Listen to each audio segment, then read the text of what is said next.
Obstructive sleep apnea causes high blood pressure. It is a condition that impacts more people than you might think. Estimated to affect about 4 to 7% of the general population, its prevalence jumps to a staggering 30 to 40% among those with hypertension. In fact, roughly half the individuals diagnosed with OSA also struggle with high blood pressure.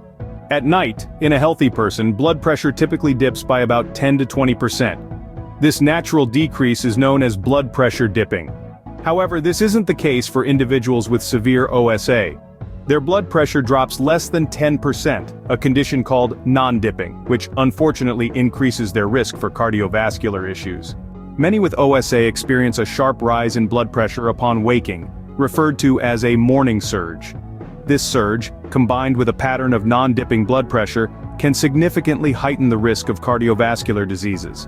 In fact, moderate to severe OSA is linked to increased overall mortality, particularly from cardiovascular causes. OSA's impact isn't limited to nighttime.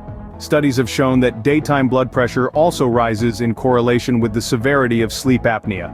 This condition places an extra strain on the heart, particularly due to the overactivation of the sympathetic nervous system, which manages our fight-or-flight response. When triggered, it causes several temporary physical changes like a faster heartbeat, higher blood pressure, dilated pupils, and increased metabolism. These are all part of our body's natural response to stress. However, when the sympathetic nervous system is overstimulated, as in the case of OSA, it can lead to chronically elevated blood pressure. Each episode of airway collapse in OSA momentarily halts breathing during sleep, which in turn activates the sympathetic nervous system, causing a rapid spike in blood pressure.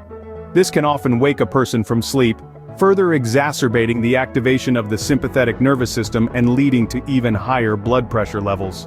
Moreover, OSA disrupts sleep and triggers the release of catecholamines, stress hormones produced by the adrenal glands, into the bloodstream. These hormones, including dopamine and epinephrine, adrenaline, contribute to high blood pressure when their levels are elevated. The good news? There are effective treatments for OSA. The most common and successful is continuous positive airway pressure, CPAP, which not only enhances sleep quality, but can also aid in managing hypertension. CPAP therapy works by keeping the airway open and preventing those dangerous dips and surges in blood pressure, thereby reducing the risk of cardiovascular complications associated with OSA. To learn about sleep apnea treatment and natural cures, look in the description below or visit sleepwelleq.com.